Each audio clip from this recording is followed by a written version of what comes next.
सांध्वी जी के मामले में न्यायालय का फैसला दूध का दूध पानी का पानी हो गया। कांग्रेस के सारे षड्यंत्र फेल हुए और उनका मनगढ़ंत भगवा आतंकवाद का नाटक उजागर हो गया। न्यायालय ने सिद्ध कर दिया कि हिंदू कभी आतंकवादी नहीं हो सकता। राहुल गांधी लोकतंत्र के सबसे मजबूत आधार स्तंभों न्यायालय, चुनाव आयोग और सेना पर लगातार प्रहार कर रहे हैं। सुप्रीम कोर्ट ने कई बार फटकार और माफी मांगने के बाद भी वे अदालतों पर भरोसा नहीं जताते। जब भी हमारी सेनाओं ने दुश्मन देशों को करारा जवाब दिया, राहुल गांधी जी सेना की सराहना करने के बजाय चीन और पाकिस्तान की भाषा बोलते रहे। यही वजह है कि आज कांग्रेस पूरी तरह से खत्म हो रही है। राहुल गांधी जी को समझना चाहिए कि लोकतंत्र को कमजोर करने से उनकी पार्टी नहीं बच सकती। बेहतर होगा कि वे विपक्ष की भूमिका संविधान के दायरे में रहकर निभाएं और अपनी पार्टी का जनाधार बढ़ाने पर ध्यान दें। भारत रत्न स्वर्गीय अटल बिहारी वाजपेयी जी ने नेता प्रतिपक्ष के पद की गरिमा को ऊंचा किया था, लेकिन राहुल गांधी उस पद की गरिमा घटा रहे हैं।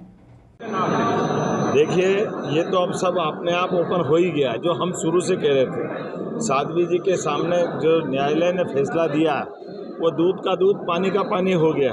कांग्रेस के सारे षड्यंत्र फेल हुए और कांग्रेस ने एक मनगढ़ंत भगवा आतंकवाद का जो एक वितंडावाद, एक नया नाटक खड़ा किया था, वो सब कुछ ओपन हुआ है। हिंदू कभी आतंकवादी नहीं हो सकता, ये एक बार न्यायालय ने फिर सिद्ध किया। राहुल गांधी के रोज बयान आ रहे हैं, कभी ट्रंप का ये बड़ा गंभीर मसला है।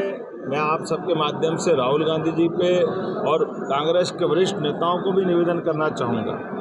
कांग्रेस लोकतंत्र के सबसे मजबूत आधार स्तंभों पर जिस ढंग से राहुल गांधी जी प्रहार कर रहे हैं और एक के बाद एक मुंह की खाते हैं, वो न्यायालय सिस्टम पे प्रश्न खड़ा करते हैं, न्यायालय को नहीं मानते हैं।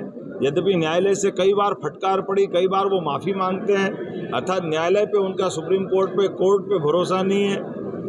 एक तरफ वो चुनाव आयोग पे प्रश्न खड़ा करते हैं।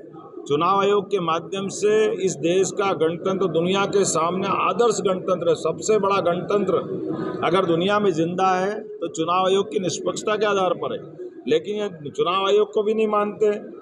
भारतीय जनता के साथ जो हमारी सबकी भावना है कि एक तरफ न्यायालय, एक तरफ चुनाव आयोग और देश की आशा आकांक्षा के केंद्र हमारे सशस्त्र बल, सैन्य बल, सेनाएं, लेकिन जब भी भारत की सेनाओं ने विदेशियों से मुकाबला करके उनके दांत खट्टे किए, उनको घर में मारा, तब भी हमेशा राहुल गांधी के मुंह से बजाय सेना की तारीफ करने के वो कभी चाइना की, कभी पाकिस्तान की, पता नहीं किस किस की बात करते रहे। तो ये बातें साबित करती है कि वो आखिर किसके साथ, इस लोकतंत्र के अंदर ये राहुल गांधी जी के वरिष्ठ लोग, उनकी माताजी समझाए कि आखिर ये लोकतंत्र को जिंदा रखने के लिए वो क्या सोच रखते हैं। इसी के कारण से कांग्रेस की दुरावस्था होती है, पूरे देश से कांग्रेस धीरे धीरे खत्म हो रही है। लेकिन मैं आपके माध्यम से भी पुनः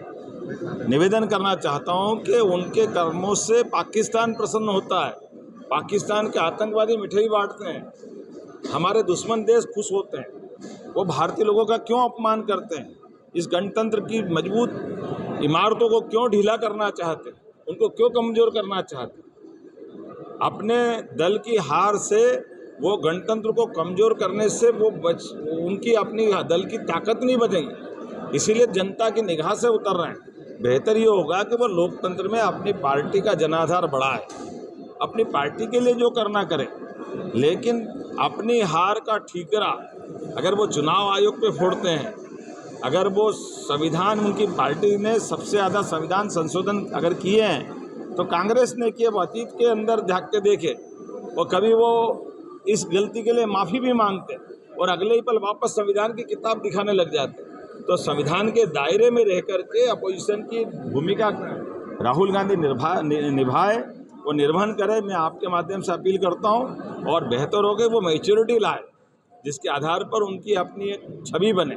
लेकिन दुर्भाग्य के साथ कहना पड़ रहा है कि नेता प्रतिपक्ष भारत रत्न अटल बिहारी वाजपेयी जी ने 50 साल तक जिस पद को पवित्रता के साथ दुनिया के रूप में दुनिया के सामने स्थापित किया, लेकिन ऐसे गरिमामय पद की भी अगर वो गरिमा घटा रहे हैं तो ये पाप उनके सिर पे लगेगा। मैं पुनः अपील करता हूं कि वो ये बात समझे और अपनी नई भूमिका चालू करें। आदिवासी पट्टे ऑनलाइन करने की बात